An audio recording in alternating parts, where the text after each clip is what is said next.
Skočili smo v novo modno sezono, ki jo bodo zaznamovali nezamenljivi visoki škornji, ki segajo nad koleno, in nizki škornji s pridihom glamurja, salonarji s koničastim sprednjim delom in ozkimi ali modnimi kockastimi petami, superge s platformo in univerzalni gležnarji, ki tudi to jesen predstavljajo nepogrešljiv kos v omari. Ljubiteljice bolj izrazitih kosov pa bodo posegle po rokovskih gležnarjih v črnih odtenkih, ki jih krasijo zakovice, zaponke, rese ali veliki kristalčki in tako svojemu videzu dodale piko na i.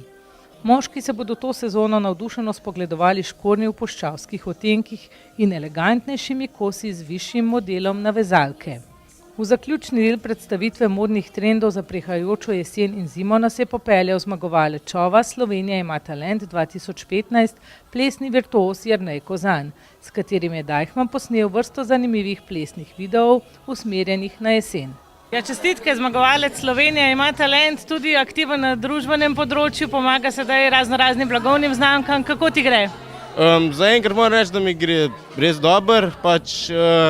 Sodelujem tudi z Deichmannom.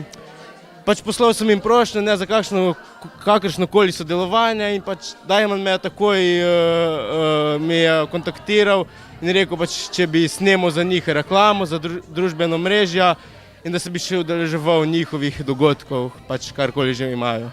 Drugače pa treningi, napredek? Ja, tudi napredoval sem, to moram reči, iz talentov vem, da sem kar veliko napredoval.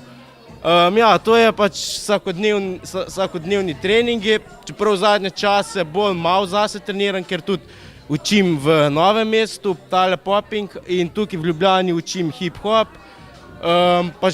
še nastopam kdaj. Takala točka te še kar malce preznoji do angleških talentov, je še kar nekaj vaje.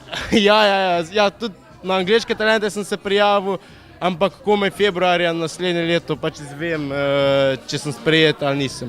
Pa tudi na slovaške talente sem se prijavil, tam pa tudi še ne vem kdaj bo rezultati. S predstavitvijo kolekcije obutve je Deichmann začrtal korak novim jesenskim podvigom.